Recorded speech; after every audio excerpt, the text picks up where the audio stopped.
It is playing now.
As people are still joining us, I think it might be nice to have our slideshow roll through one more time, if that's okay.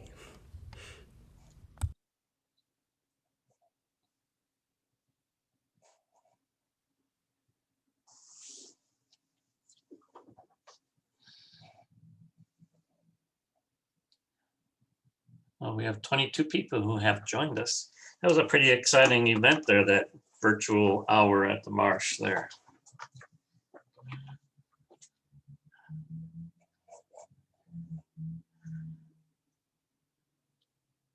After this event, we will have the Snowy Plover with Daisy Ambrose Perez with Friends of the Dunes. So that's at 1:30.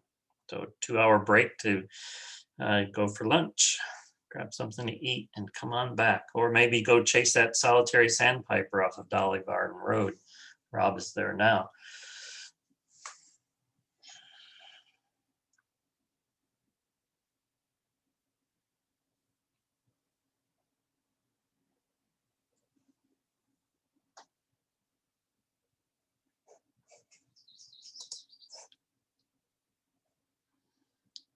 So again, if you're from out of town and would like to type in where you're from, we'd love to see who we have in our audience today. So feel free to use the chat function at the bottom. And then if you do have a question during the presentation, we'll save those to the end, but use the Q&A to put your question in, should you have that.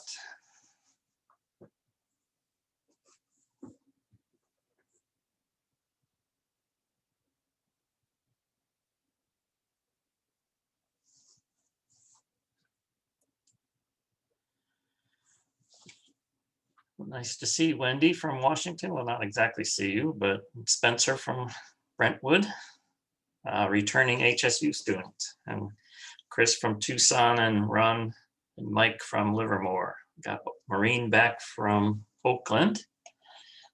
Thanks for sharing.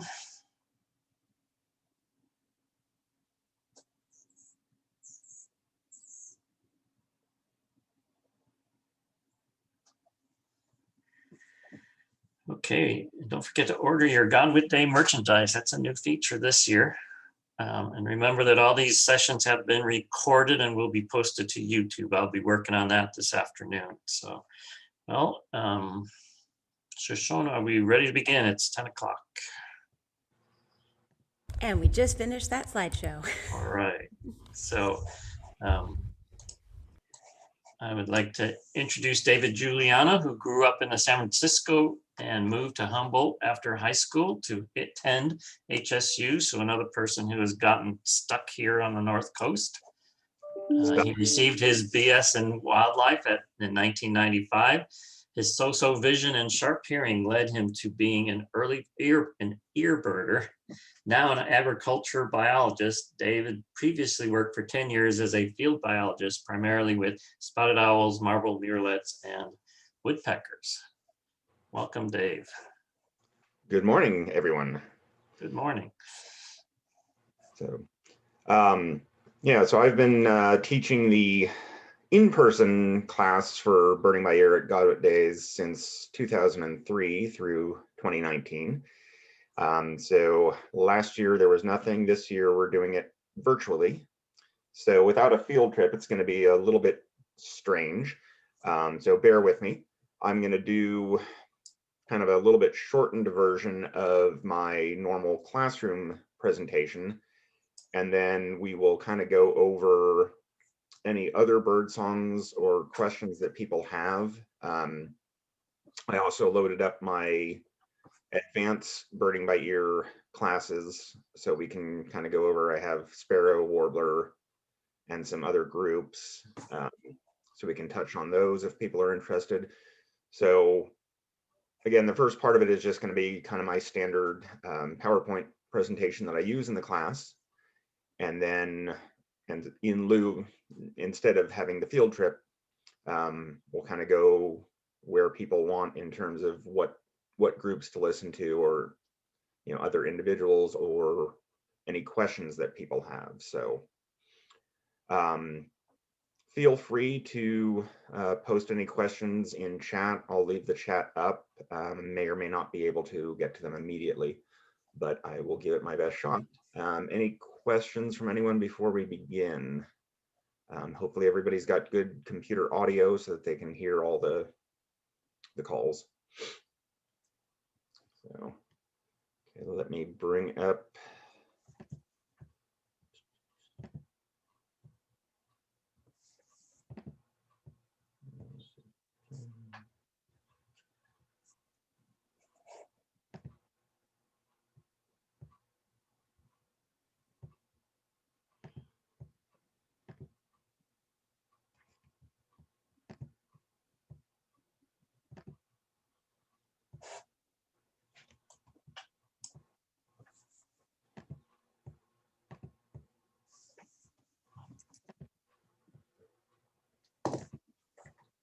It's always nerve-wracking, all these buttons to press and screens to look at. I think when we do this, we have 6 or 7 screens open and never know which one's active. Yeah, I'm trying to get the proper one up here and it's not cooperating.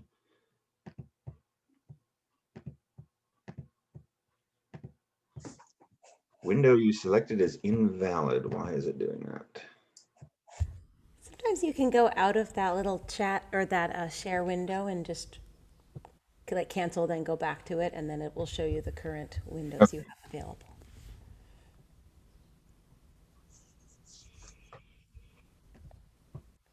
Sometimes I have my share window all ready to go. Aha, There you go. there we go.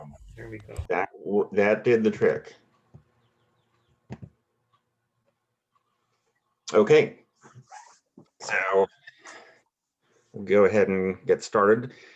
This class is generally targeted to people that don't have much in the way of earbirding experience, or really experience with kind of the ecological area of birdsong. So first of all, we're going to kind of start with where earbirding can be very important.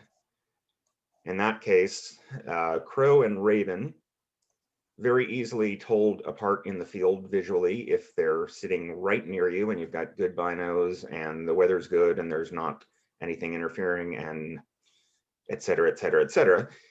Under many circumstances, when you've got a bird perched in a tree and branches in front of it, not so easy to tell, which is where voice can come in very handy.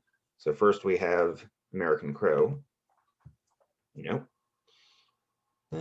Okay, first we have American crow.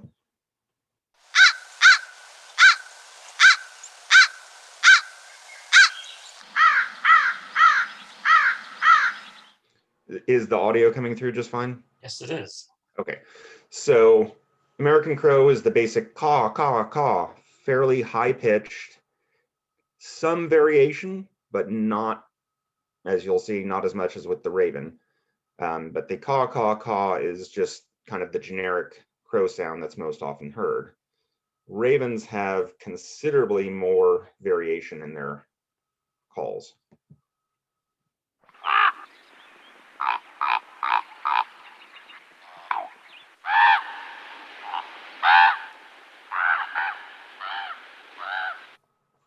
So they tend to be much deeper voiced, very much grunting sounds, and various, in addition to the low kind of grunting or croaking, it's sometimes referred to, they have a variety of like bill chatter and other oddball sounds. But again, with crows, pretty high pitched.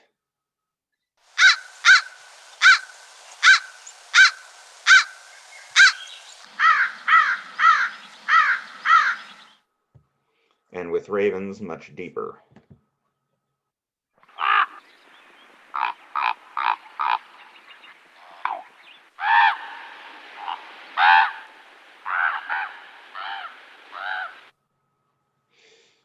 So that's kind of the good of birding by ear, why learning bird sound is really a great help when you've got species that are not easily told visually, especially under poor viewing conditions.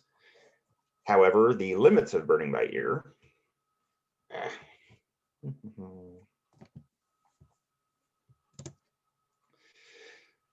Three birds that nobody is going to confuse visually. They look nothing alike. However, remarkably, the sound is quite similar. So most people are familiar with the cheerio, chiree, chirrup of the American robin.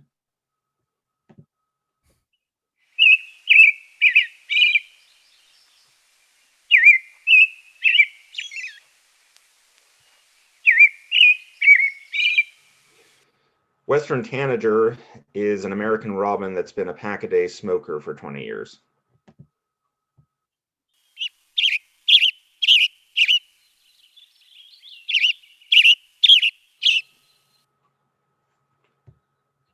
The structure of the song is almost identical to the robin, but it's got a very burry quality. It's not the nice, clear, sweet sounds of the robin. So again, robin.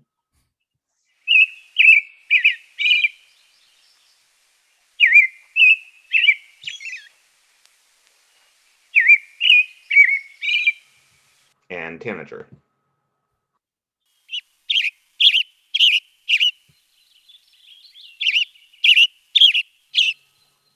And of course, here you're hearing them under ideal conditions, professionally recorded, no other background sounds. When you've got a bunch of birds singing and it's at a distance and there's wind blowing and rustling leaves, even good earbirders can have trouble separating them. So this is an area where visually you're not going to have any problem, but sound-wise you can.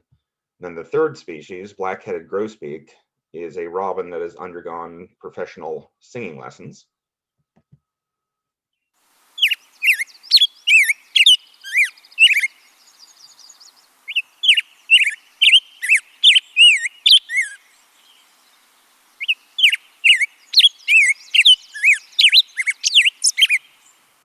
Again, remarkably similar sound structure to the robin, but really clear, high-pitched, beautiful singer. My vote for probably the best singer that we have regularly occurring in Humboldt County. So again, robin.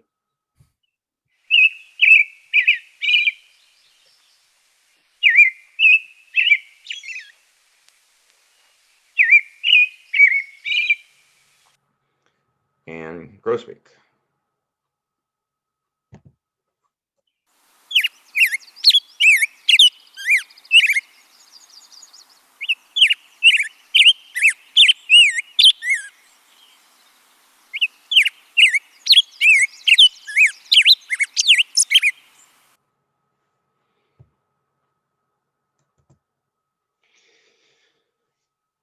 So kind of getting into how do you go about learning sounds?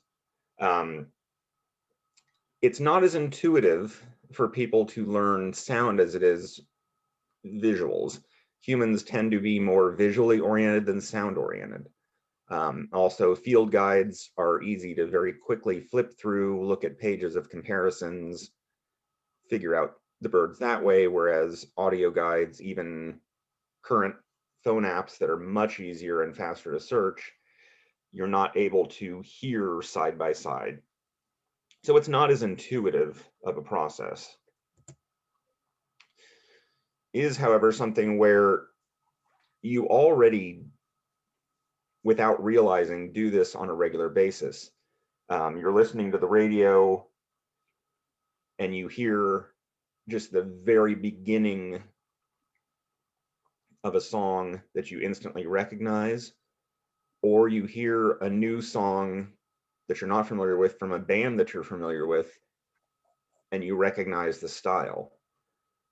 You also think about being in a crowded room in a meeting or so, a bunch of people talking, and somebody starts talking across the room about a project or some subject that you're interested in. Your hearing immediately focuses on that conversation, and everything else just kind of drops out the back, and you're hearing that better.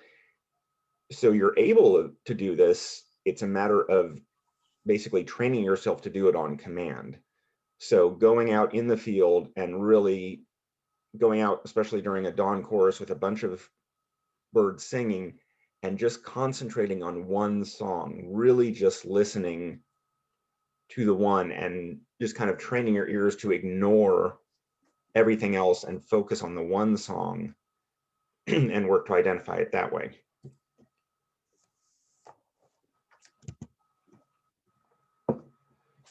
There's a lot of material available now, audio field guides on CD and computer, and Nathan will be talking about that at the keynote tonight.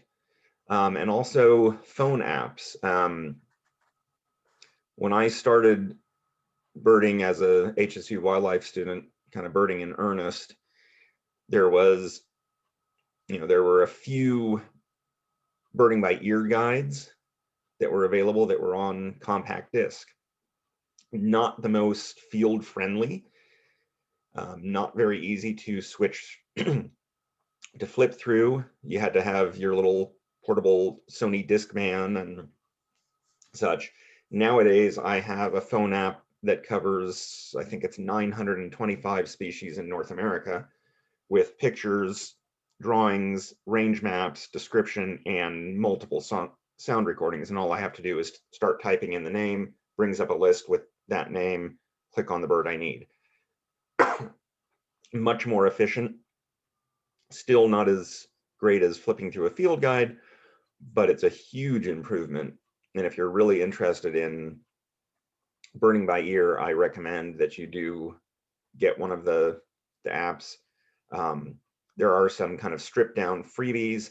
I think mine was like $15, maybe $20 for a lifetime subscription with updates every time they update anything. So they keep current on any name changes, species splits, that sort of thing. Field guides. Most field guides do contain descriptions of the sound that can be very helpful. Peterson especially, excuse me, Peterson especially was known for this, giving really good descriptions of how a sound, or rather how a song sounds, and that can really help you with ID. Seeing birds singing, there's something about actually seeing a bird singing that really puts it into your head. If you've got a bird that you've identified visually and it's sitting there singing, your brain really ties that song and that bird appearance together and can really be very helpful.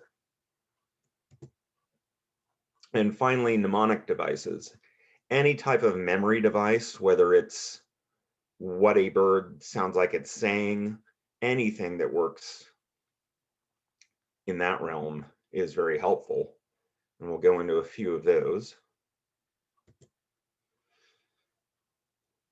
Who's awake? Me too. This is a well-known species most people are familiar with.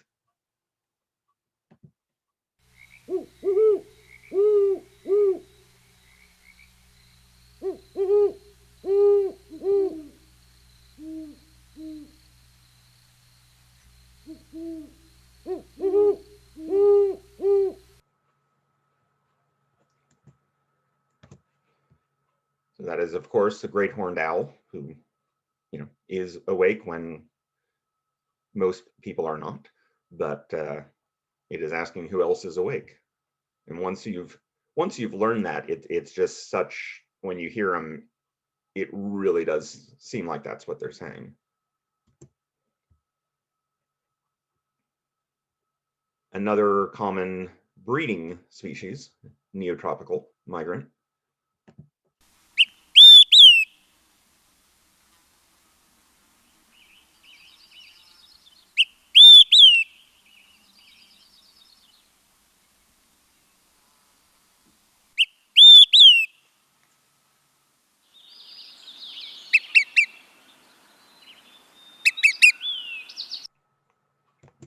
This is the olive-sided flycatcher.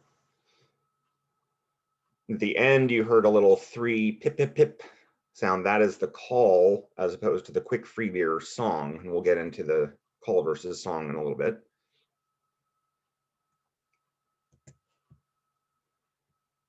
Chicago.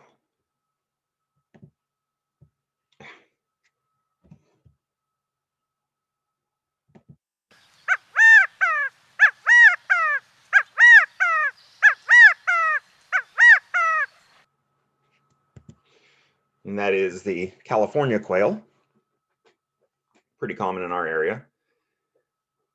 And on that subject, I'll have to give credit to my daughter. We went in 2019, I took her on her first big birding trip to Southeast Arizona, and we spent a lot of time listening to recordings of birds that we were going to see down there and kind of memorizing some of the songs so that when we encountered them in the field, we'd be better placed. And she came up with a mnemonic for the closely related Gambel's quail. And Gambel's quail has a very sad, kind of mournful, almost cooing sound. And she came up with her own mnemonic for that they sound sad because they lost all their money gambling, which is really pretty badass. I had never thought of that, and it was impressive for a 12-year-old. So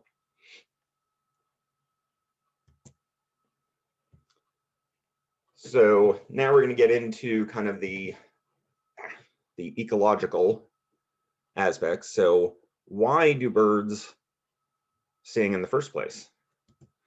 So one of the main reasons is territorial display.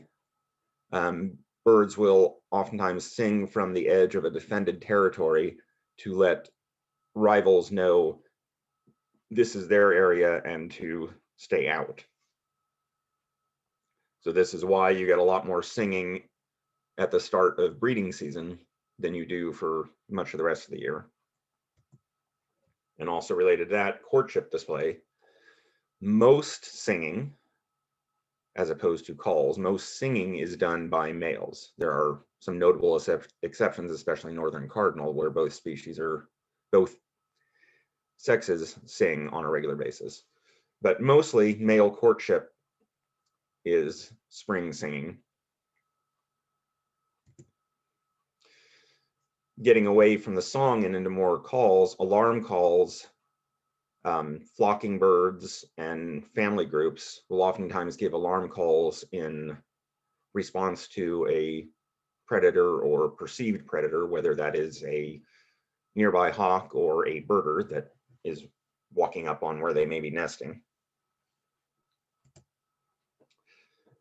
Group and pair communication. I know woodpeckers very well, and woodpeckers are constantly, when they are out foraging, staying in touch. The male and female will actually call back and forth as they're moving around foraging as to if they're alerting each other to food or just kind of keeping track of where each other's is. I'm not really sure, but that's a group of birds that really does do a lot of pair communication. So again, call versus song. So song is generally used for territorial and courtship. Call can be used for a variety of reasons.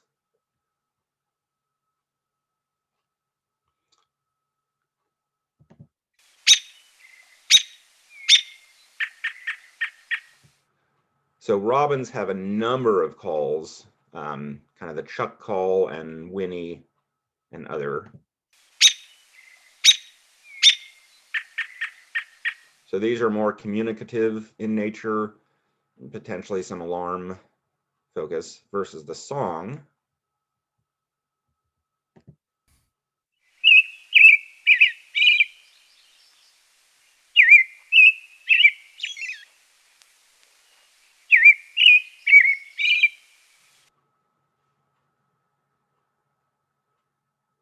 So again, the song calls tend to be very simple, oftentimes single notes, kind of unconstructed sounds, whereas songs are, well, singing. I mean, they are very well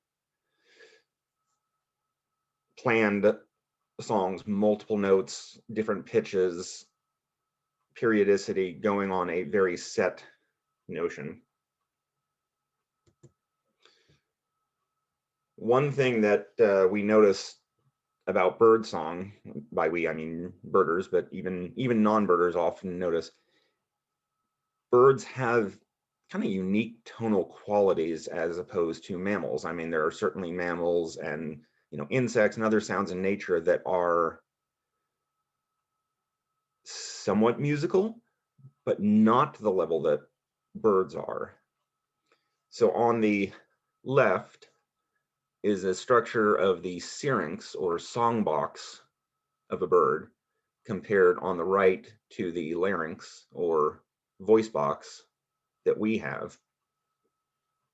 And our voice box, larynx, allows us to modulate pitch. So by tightening the opening, we can make higher pitch sounds. And by opening it further, we can make lower pitch sounds. But it's comparatively limited as opposed to birds. Birds are able to modulate two different sounds simultaneously and basically sing both lead and background vocals by themselves. So you only need two birds in order to make a barbershop quartet in the avian world. So this creates a very unique sound that's sometimes hard to explain and hard to understand what it is you're listening to, because our mammalian ears are not set up to really break down that bird sound and hear its full impact. We may not have as good of ears, but we do have better technology than birds have. And so by taking a recording of a common local species and slowing it down to 1/4 normal speed, we can come up with this.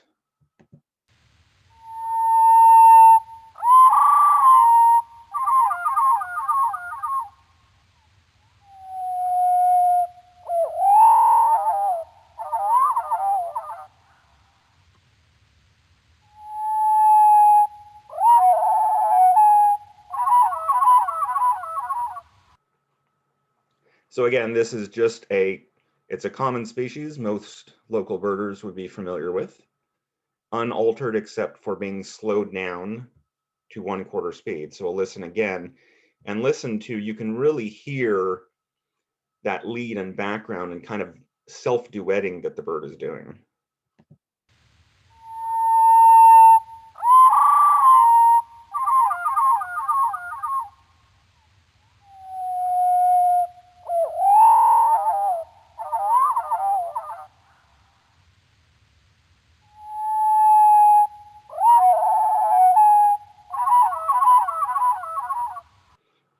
And if you think of it being very flute-like, it's probably going to draw you to the correct answer as to what you're listening to.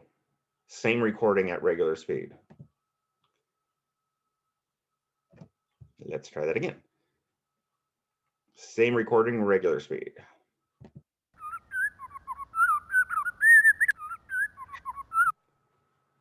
this go? Okay.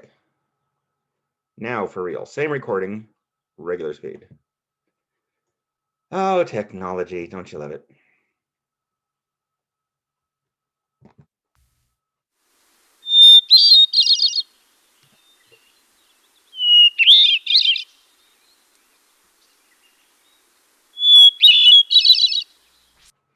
So that is the song of a hermit thrush, a common breeder in local mountain areas, often described as being flute-like. The thrush group in general is. But again, listen to kind of the three-parted song and listen to that ethereal quality.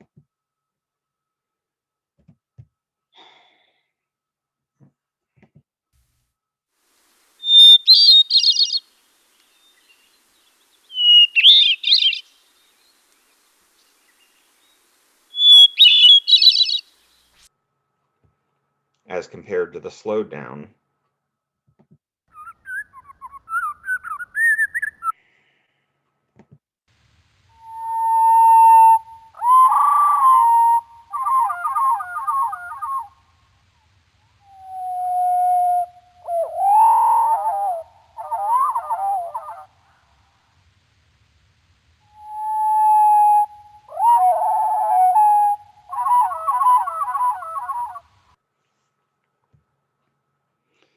So now we'll do one more common local species that nearly everyone's familiar with.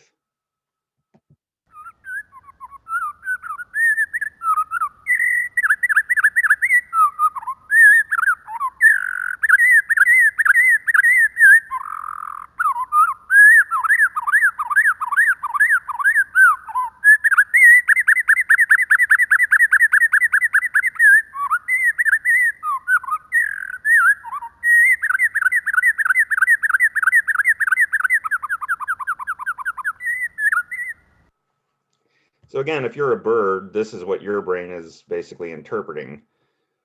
A sound of a level that most opera singers would just give up and find a new career.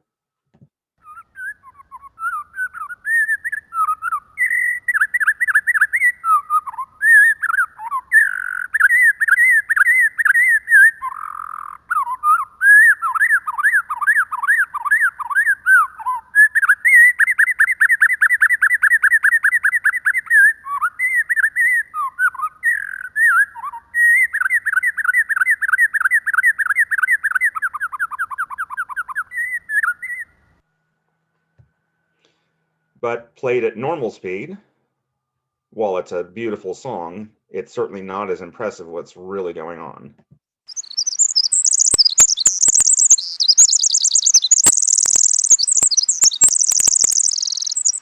And that is, of course, Pacific Wren.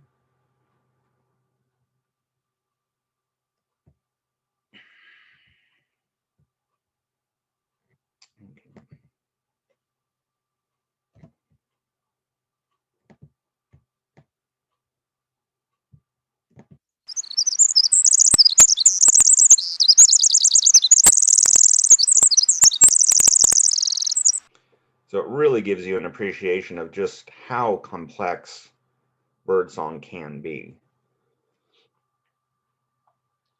So now we'll do just kind of a quick run through of some of the kind of the rich diversity of bird sound. So birdsong can be very simple. Varied thrush sounds a lot like somebody blowing a coach's whistle. Just a single quavering note on one pitch followed by another single note on another pitch.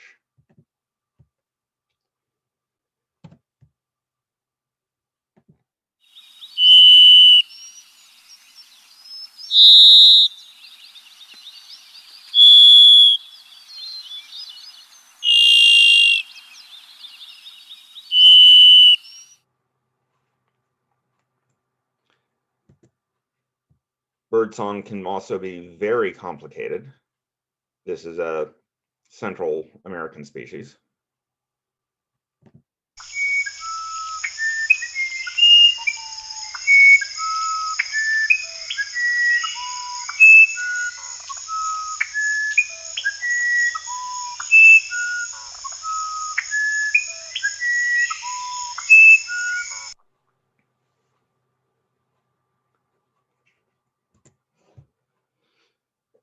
Bird song can be stunningly beautiful. Canyon wren, which we currently do have up near Horse Mountain, very rare for Humboldt County. But canyon wren, at least for the western United States, gets my vote for the most beautiful of bird songs.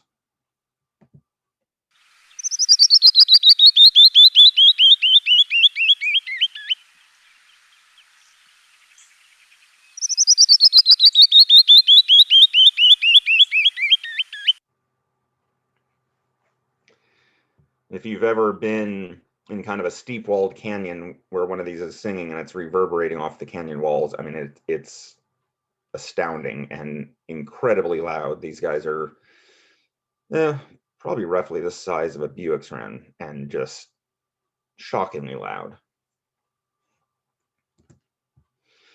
Not all bird song is quite so beautiful.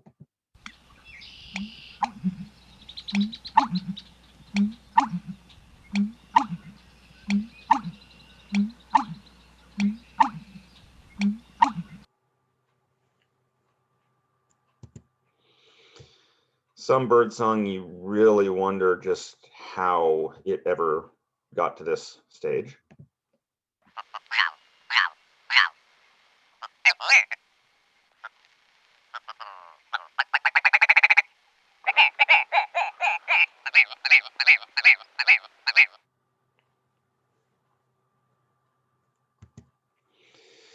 And some as well, kind of downright embarrassing.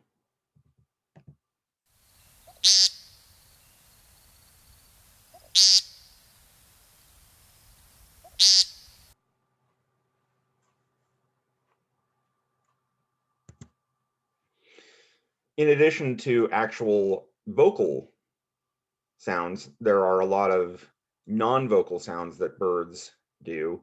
One you'll definitely notice at this time of year is the pop sound made by Anna's hummingbirds in display, where they will fly way high up in the air, zoom down straight, dive bomb, usually right above a female, execute a seemingly impossible about 90-degree sharp turn, put their wing and tail feathers out, and make a very loud popping. Unfortunately, I don't have a good clear recording on that. But wing sounds are pretty common. So the first up is common nighthawk. They do, their vocal sound is kind of a nasal,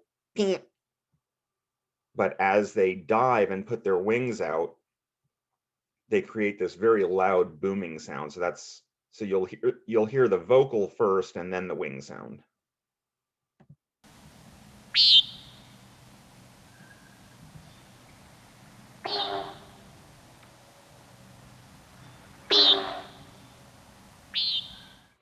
So that kind of roaring vroom is actually made by the wing.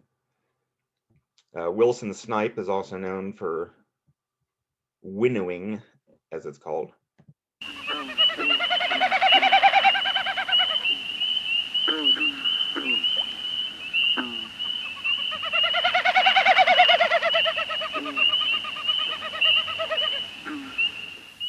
And this may remind some people of pigeons as they're flying. Again, that's just purely from wing noise. Woodpeckers do drumming. If you hear a woodpecker just doing a kind of a methodical tap, tap, tap, tap, tap, tap, that's generally foraging. Drumming, which is used as display drumming, is a very rapid kind of jackhammering.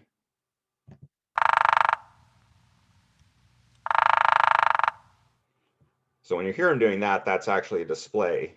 In a natural setting, they'll use a hollow tree or similar. In a more urban setting, they've become very adept at using people's metal chimneys, loose flashing, siding, whatever can really reverberate and make a nice loud sound, which oftentimes drives people crazy. Sapsuckers similarly do drumming, and sapsuckers as a group, it's got more of a cadence than just the straight jackhammering of other woodpeckers. It's got, I think of it as almost a military march, kind of a dun dun dun dun dun dun.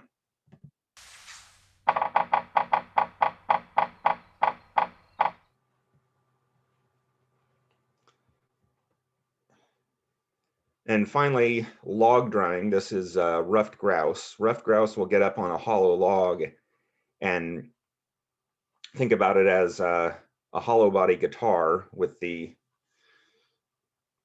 body itself reverberating the sound, and they will drum their wings kind of against the log and against their chest a little bit, and it reverberates through the log and really makes an incredibly deep bass sound.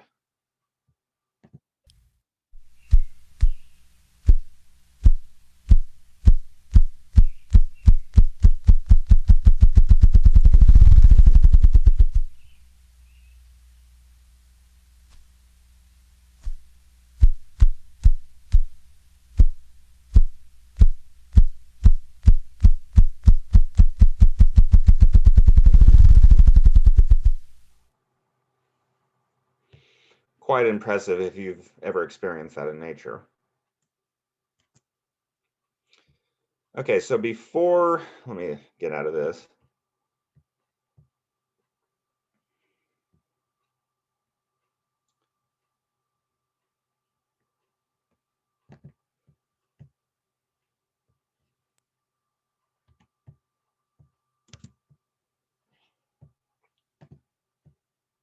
Come on.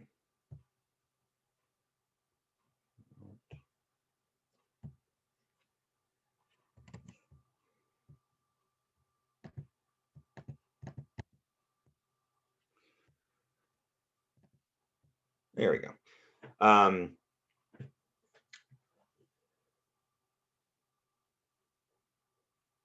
Before we get into kind of the ID section,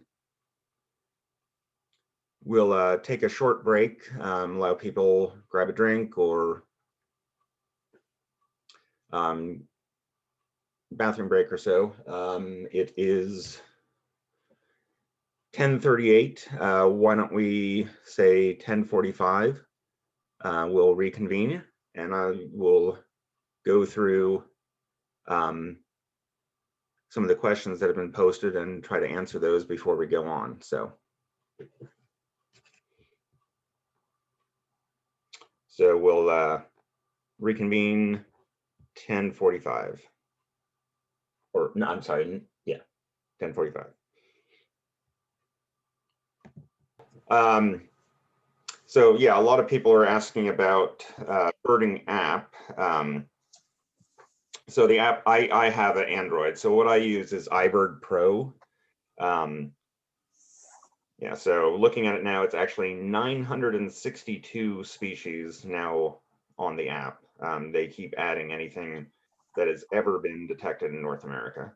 So I'll hold this up. I don't know how well that'll work, but and not very well at all.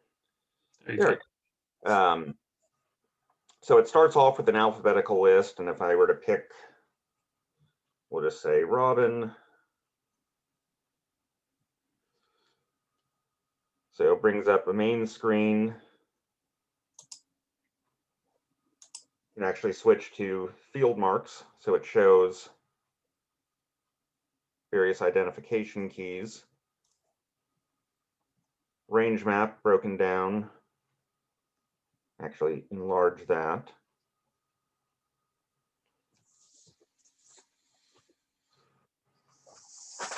In addition to the artwork, you can scroll through a number of photos.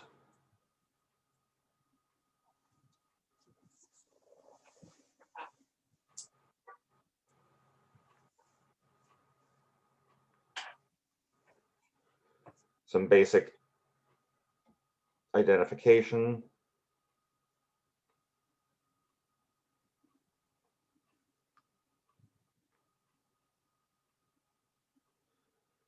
List of sounds, especially for a wide-ranging species. You can see recorded at different states and sometimes provinces.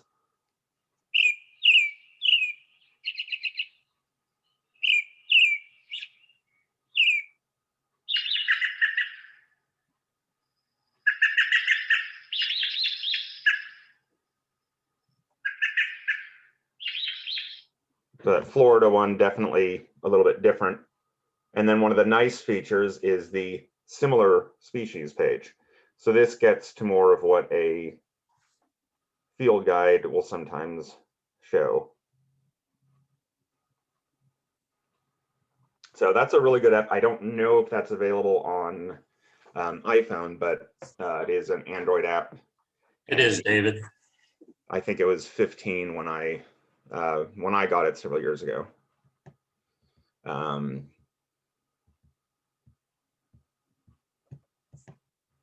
We have a question if you could repeat the name of that app one more time, please. It's iBird Pro. Let's see if I can get to the start screen here.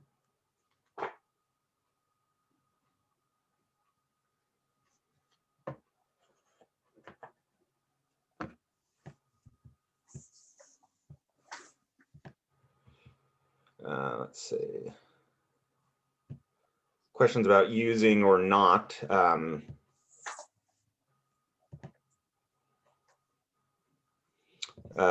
Using or not using birding apps in the field. I prefer not to. If I'm playing it in the field for my own. Oh, okay. TechSport wants to answer that, or No, you go ahead. We're just getting them out of your way. I don't like to broadcast calls, especially during breeding season. Just no reason for just casual birding, no reason to disturb the bird is how I look at it. I will listen at low volume directly into my ear to kind of confirm that, okay, yeah, that's definitely what I'm hearing out there. Rarely do play anything. So it's just kind of my philosophy. Question from Allison, why do you say woodpeckers drum? Not sure exactly what you mean by that question. It's just referred to as drumming when they do the very rapid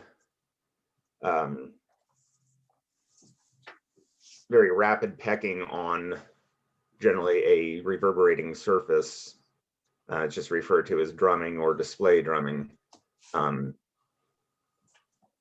It's just an adaptation from the way that they forage, but it's specifically for mostly territorial, possibly some breeding, but mostly it's a territorial. Right now, if you're in an area with flickers, they're doing it constantly all around. I have one in my neighborhood that keeps going to my next door neighbor's house and drumming on her metal chimney, and it is quite loud.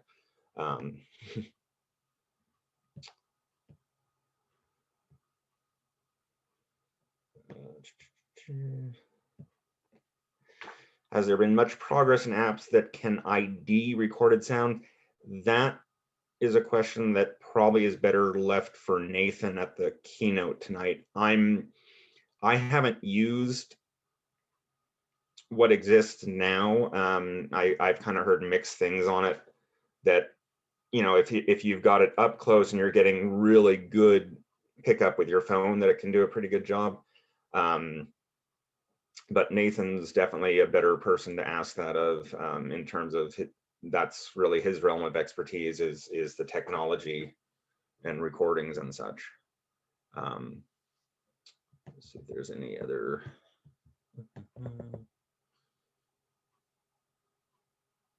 There's one at the bottom asking, do bird songs or calls change as birds get older? That is a very good question. I don't know the answer to that. I know some birds, especially when there's very dense numbers, like marsh wrens in this area is a good example.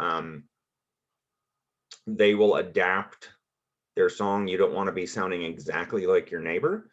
And so marsh wrens, I mean, if you go to the Arcata Marsh, they may all sound pretty much the same, but if you really tease them apart, there's a lot of variation even within a small area, just because you want to sound unique. So in that kind of term, they will adapt as they go on. One thing I kind of touch on often in my usual classroom thing is was it George Batista, I believe, who was at California Academy of Sciences. Somebody can jump in with the correct name on that. But he did a lot of pioneering work on birdsong, especially how birdsong develops. And he worked primarily with white-crowned sparrows in the Bay Area. And basically, he showed that birds are born with essentially a template, kind of a almost a syllabus of what their song should sound like, but they have to listen to adults singing in order to further develop that song.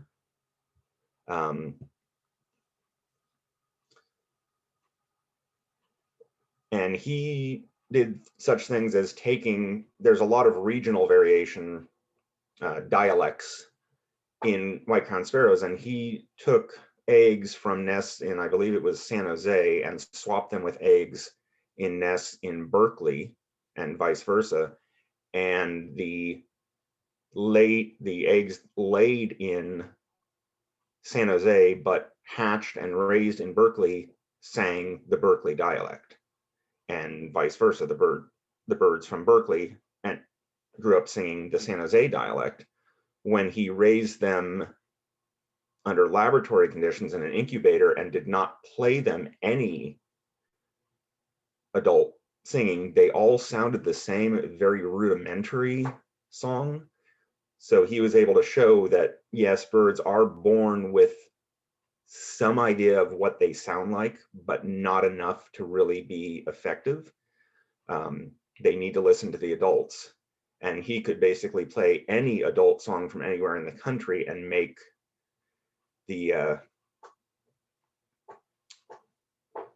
basically make the young sing any dialect he wanted to. And so it's really phenomenal work that he did, and added a lot to our knowledge. There's a question about if the canyon wren at Horse Mountain do much singing. Luis Batista, thank you for jumping in on that. Yeah, several people have been up in the Horse Mountain area. It's posted on eBird, and they have been hearing it singing. I'm not sure exactly where the most recent find was, but people have been up there over the past week. See, how can we make sure what we're listening to is the actual bird and not a mimicking species like a mockingbird? Good question, because the better the mimic, the harder it is to tell. Steller's jays impersonating hawks, for example, generally pretty easy to tell because they're not that great and they're certainly nowhere near as loud. Mockingbirds for North America, definitely the best mimic we have, can be very difficult. But mockingbirds generally don't stick with only one thing. So if you're hearing what you think is, say, a robin, and all of a sudden it starts becoming a house finch, and then it goes on to white-crowned sparrow, and then back to robin, all from exactly the same point, you've probably got yourself a mockingbird. But they are very good mimics, and it's just a matter of experience, you know. It takes time and effort in the field, and the more you listen to birds, the better you're going to get.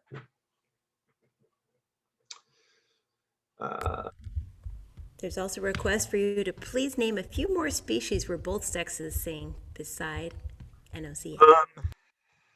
Boy,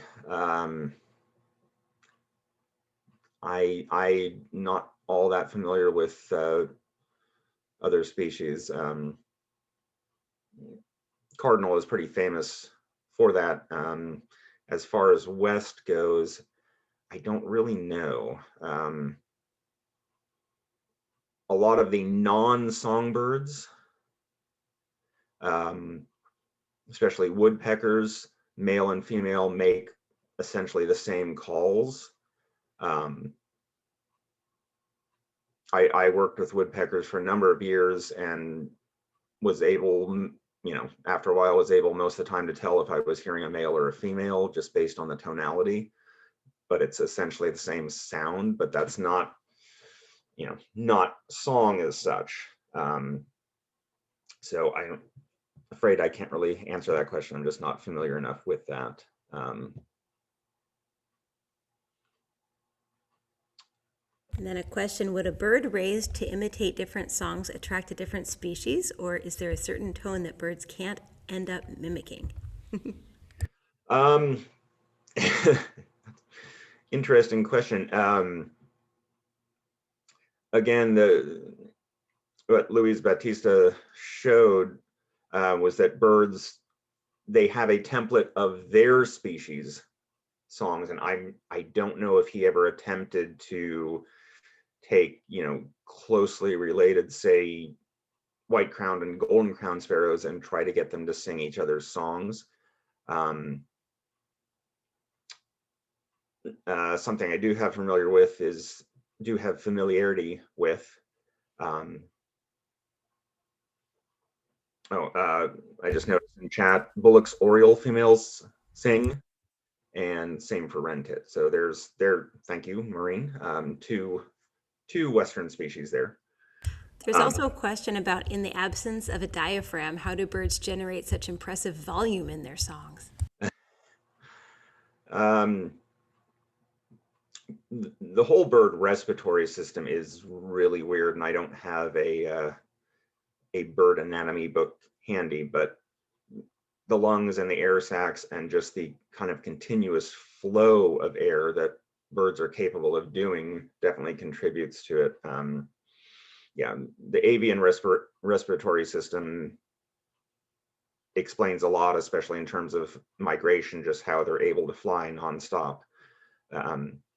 Very impressive system compared to our mammalian system. It's almost a 4-cycle engine versus a 2-cycle engine. But yeah, it's basically just the force of air that they are able to put out. You could not, for example, with Pacific wren, when you listen to that, you could not fit a lung in a bird that small that could sing that long without taking a breath. It's because of just the continuous airflow that their systems allow. But getting back to talking about birds, if they could be taught other species songs and what that would do. One example is the hybrid spotted owl barred owl, which is sometimes referred to as a sparred owl. Those species do hybridize, and I have, when doing spotted owl work, have heard them in the field, and it's completely screwed up. I mean, it does not sound right for a spotted owl. It does not sound right for a barred owl, and I think there are some records of a sparred owl then breeding either with barred owl or spotted owl, but it's a very screwed up call. So I would imagine if you were able to, say, take white-crowned sparrow, have it raised by golden-crowned sparrows, it would grow up singing something that didn't work for either, essentially. But that's just speculation on my part.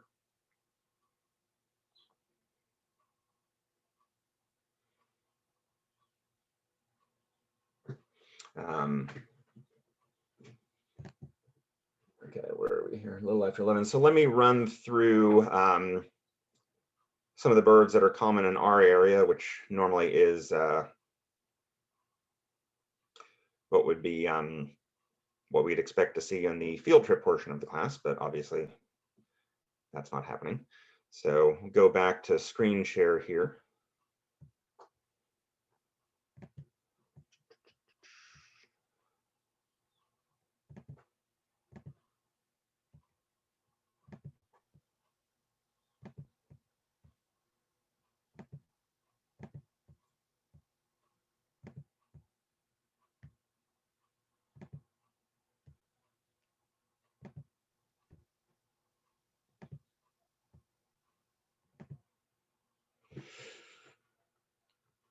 Okay, so Black Phoebe are only year-round, normally expected year-round flycatcher. Very simple song, but rather cheery.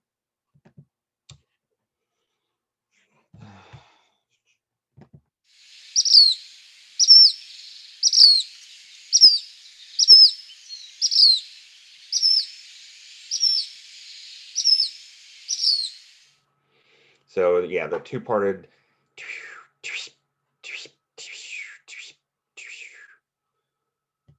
Very distinctive, and they are around here all winter to grace us with their presence. Red-winged blackbirds, most people are familiar with, very loud, especially in where they're breeding in large colonies.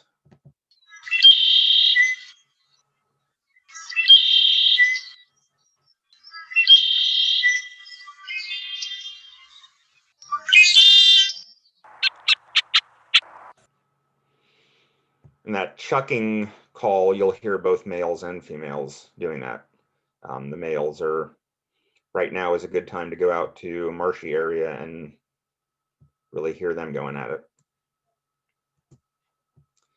Anna's hummingbird, there are those who will say only songbirds, passerines, actually sing, but I will defend to the death Anna's hummingbird because it really, as opposed to any other hummingbird in this area, really does sing. It's not the prettiest song, but again, I will give it that this is in fact a song.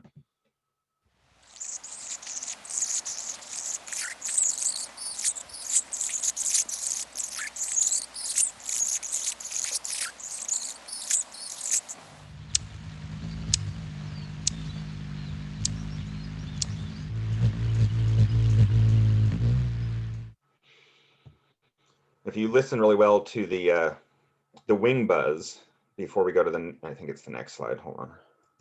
Yeah. So we'll just go. So again, the wing buzz of the Anna's hummingbird.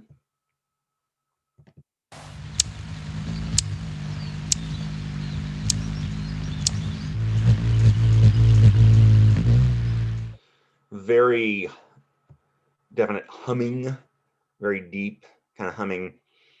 The two Selasphorus hummers that we get around here, the Rufus on migration and the Allens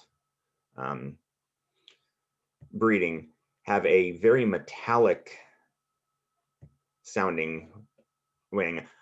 I cannot tell their wing sound apart. If I'm only hearing wing, I kind of go by time of year, but definitely distinctly different than the Anna's humming.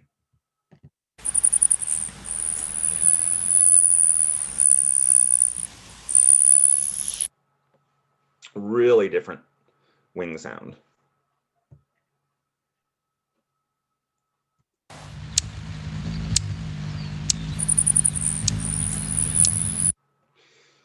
Barn swallows, Arcata Marsh, again, great place to go and see these guys. A lot of areas are refuge and such.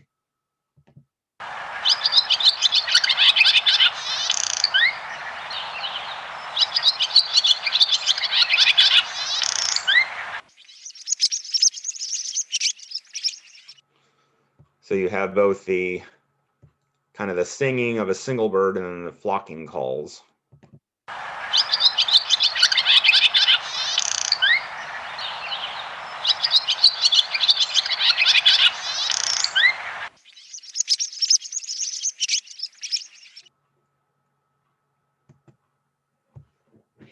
White crown sparrow, they of the many, many dialects.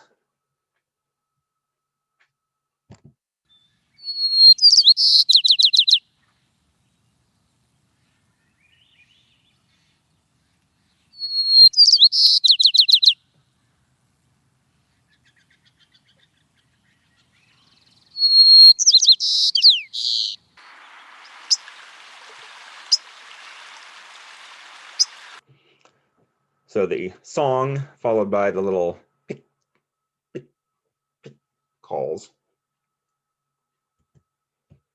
House finch, another very common backyard bird.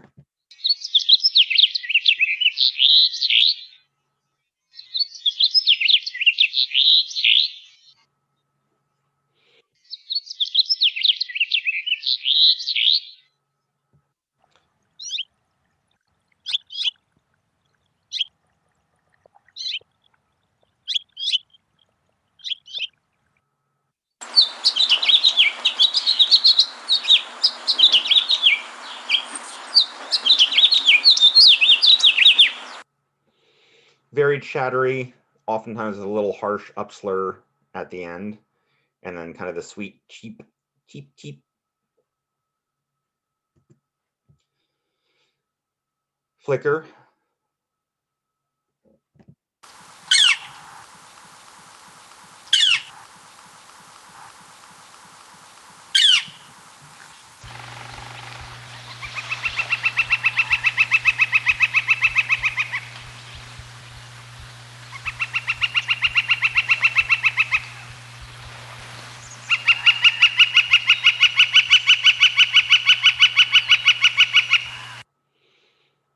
So both the loud, clear single note and the wicka, wicka, wicka, wicka.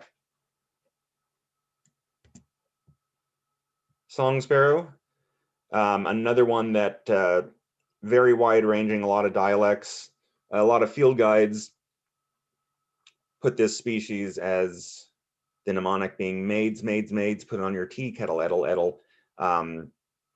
When I've been back east, that's a really good descriptor. It's pretty lousy for out here, but most people are familiar with this one.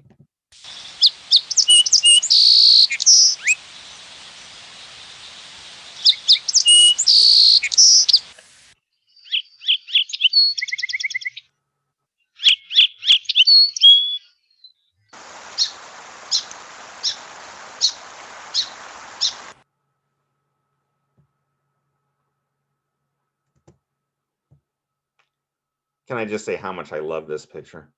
Marsh wren, again, Arcata Marsh, great place to listen to these guys going crazy.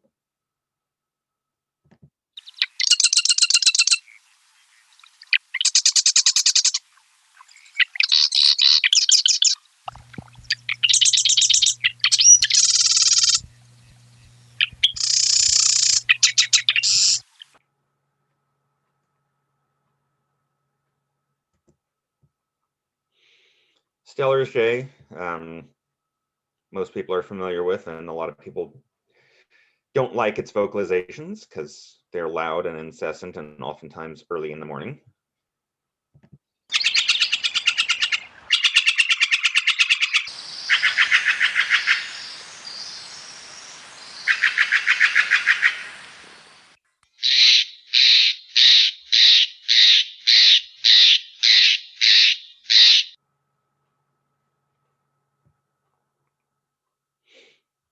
I don't mind them so much. I live in Eureka and I have one pair that occasionally come into my feeder, so I actually can enjoy them. But I know people that live in a little more forested areas, they kind of dominate the feeder and never shut up. So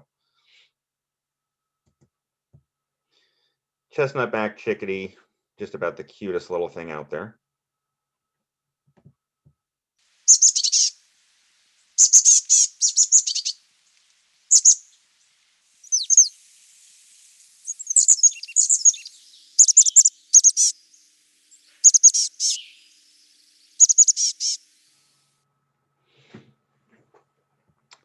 Chickadee is one of the groups, along with peewees and some others, that are named for what they sound like, kind of a chickadee dee dee dee. The two that we normally get in the lowlands here, chestnut-backed and black-capped, oftentimes mixed flock. I get them both together at my feeder. So chestnut-backed chickadee, as you heard, is very sweet. Chickadee dee dee, chickadee.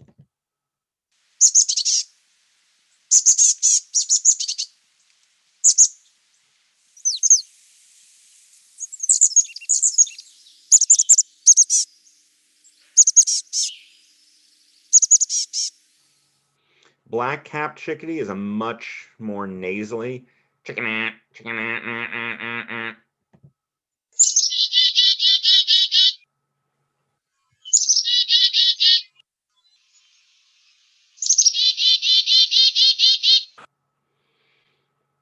That's one that's pretty easy for even beginning earbirders to start separating out.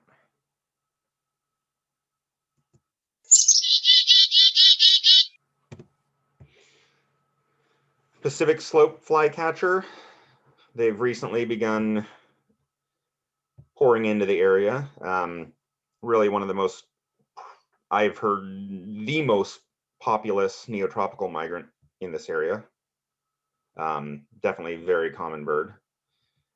Kind of the little dog whistle.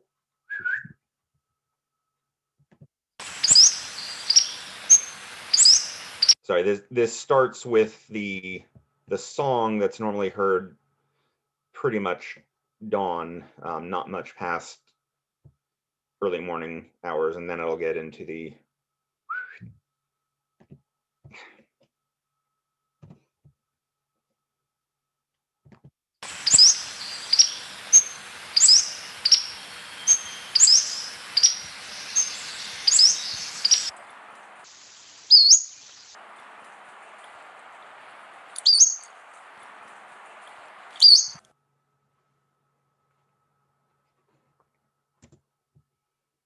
Hutton's vireo also has kind of a two-parted, but unlike the very quick of the pack slope, Hutton's vireo is more of a, like most vireos, it kind of, it always sounds like it's vocalizing through clenched teeth. Not that birds have teeth, but you know what I mean.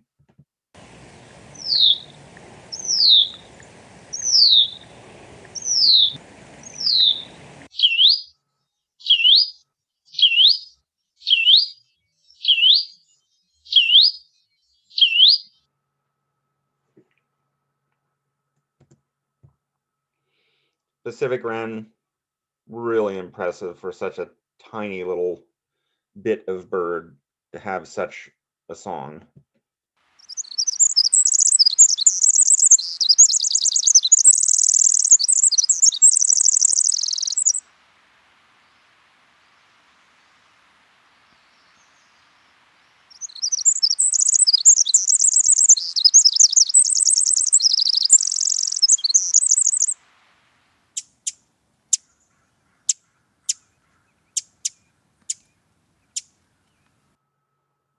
And those call notes at the end, really diagnostic, and that's oftentimes what you're going to hear, other than in the breeding season right now.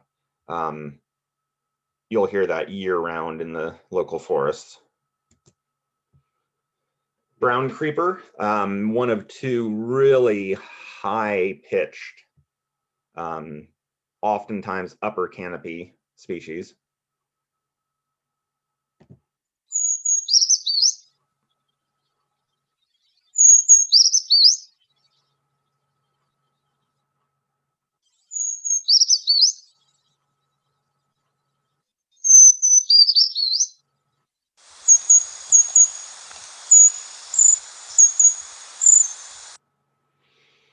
Mnemonic for its song is trees, trees, beautiful trees. The other, rather similar in the call at least, also high canopy species, golden crown kinglet.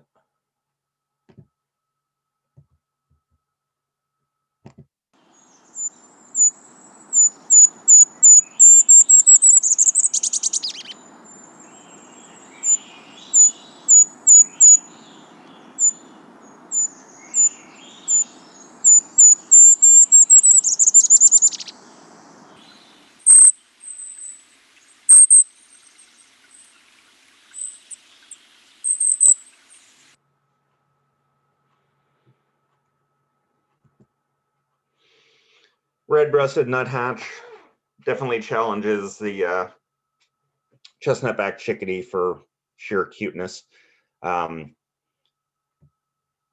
Best descriptor I've ever heard is it's a tiny little school bus backing up.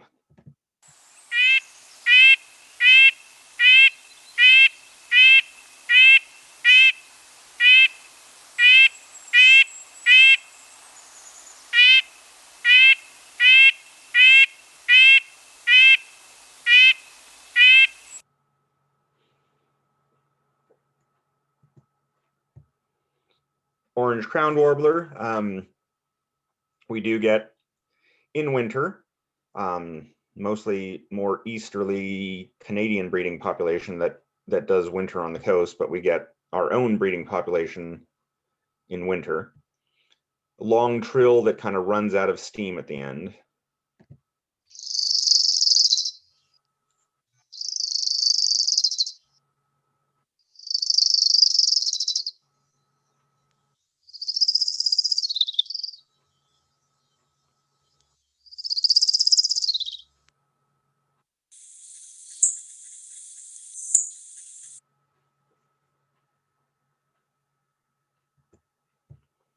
Wilson's warbler, I've not heard my first of season yet, but they should be here anytime now if they aren't already in some areas.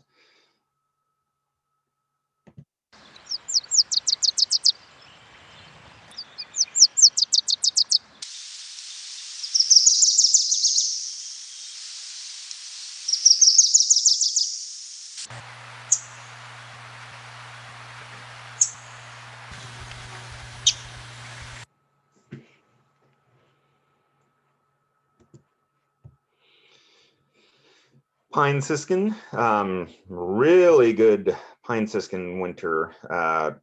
Centerville Christmas bird count recorded its all-time record number. I forget if there's somebody on the Zoom here that knows better. It was, God, it was over 600 individuals recorded.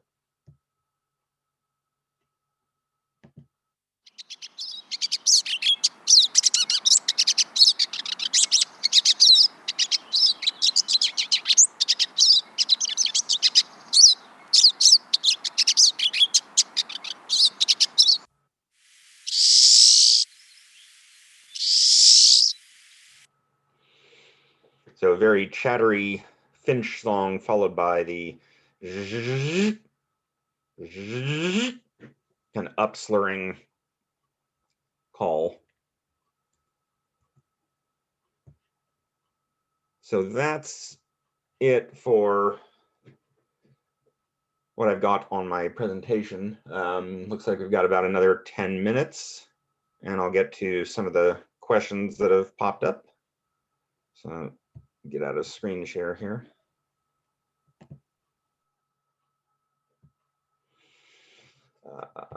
Okay.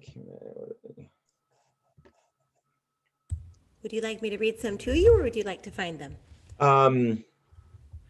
Looking at if birds are related to dinosaurs, do we know how dinosaurs sound by listening to birds? What a great question. I have no idea. That is a paleontologist question. There's been a lot of fascinating finds of late on dinosaurs, and they're actually using 3D printers now to basically design kind of the internal structure of what dinosaurs. So that may be something that's going to come up, that they are able to start figuring based on what the chest arrangement and all is, that, you know, that it doesn't sound like Jurassic Park after all. Who knows? Some of them may have been actually singing. It's kind of a weird thing to think of dinosaurs singing. Would you recommend intermediate birders focus on learning flight calls and chip notes, or is it best to stick with learning territorial song? Flight calls and chip notes, definitely a more advanced thing. It is very good to learn, but it's something that, you know, when you do nail down the territorial song, the chip, especially with chip notes among certain groups like sparrows, it's shades of difference. You can certainly learn to parse them out, but it's not as easy, certainly, as song. Some of the flight calls are actually pretty easy. I think of American Goldfinch with the potato chip, potato chip, potato chip. Nothing else really sounds like that. But yeah, intermediate birders, yeah, I think starting to learn some of the more distinct flight calls and chip notes is good. First Wilson's Warbler 411 Golden Gate Park. So yeah, they are. It's been a little bit of a slow spring. We've just had such unusually cool spring weather. I think it has, at least around my house, things are a little bit delayed. Actually, I had very early Pacific slope flycatcher, but everything else has been slower getting here. So Wilson's Oilers on the 11th, so they are on their way north. I'm sure somebody's gotten them in Humboldt. My daughter and I were hiking down near Shelter Cove last weekend and had black-throated gray warbler, warbling vireo, and Cassin's vireo all singing right at the start of the trail we were on, and that was very nice to hear, because I have yet to hear any of those three up around my place. I get them every year, but so far it's been quiet. So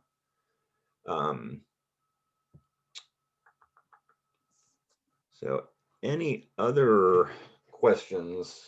We've got about 5 more. Let's see. Just witnessed Orange Crown Warbler. Yeah, Orange Crown. I heard my first of season about 2.5 weeks ago, and just got the first in my yard, I think, on Thursday. So they are, yeah, they are here, and they'll be coming out. Do both sexes of owls sing the same? What about juveniles? Do they make any sounds? Owls do very similar. The females tend to be higher pitched, which is actually kind of odd, because with most raptors, the females are actually larger. You would think they would be deeper, but that's not the case. And I don't know if anybody's kind of answered why that works the way it does. But certainly with spotted owls, both of them they will call back and forth to each other. Juveniles mostly do begging calls that are unlike adult calls. I'm not sure at what point they actually start developing adult calls. When I was doing spotted owl surveys, by the end of season in September, they still were not. They were fledged, moving around, still a little fluffy, but adult feathers in, and they were not making normal spotted owl sounds. So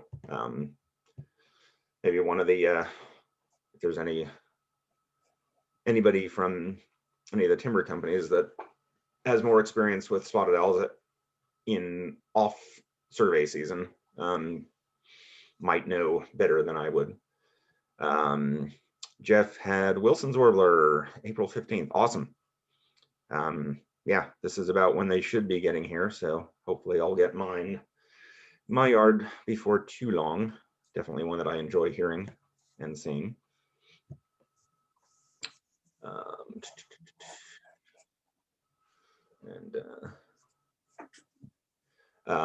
Yeah, well, welcome to everybody that has thanked me for this and been patient with what is definitely a very different class this year. And if you're able to make it to the actual Godwit Days proper, which, barring any further disasters globally, we should have just a normal Godwit Days next year.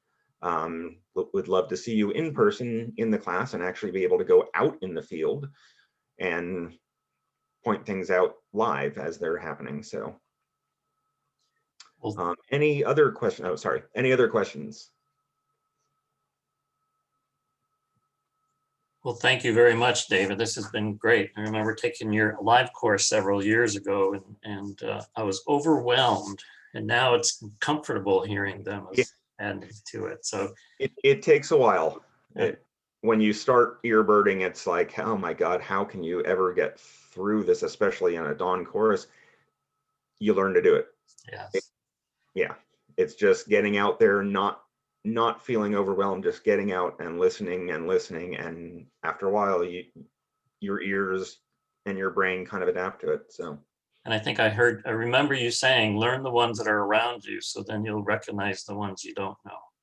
So, yeah, that's a really good point. Knowing what you know, so that when you hear something novel, you're going, okay, that's not something that I'm normally hearing. That's a really good point. One question I did see in the list, somebody pointed out Swainson's thrush in the background of the Brown Creeper recording, and yes, yeah, there is definitely a Swainson's thrush in that one. Good catch. So, all right, thanks, David. all right. Call this to an end, and our next session is at 1:30 regarding snowy plovers. So join us a few minutes before that, if you'd like. Thank you.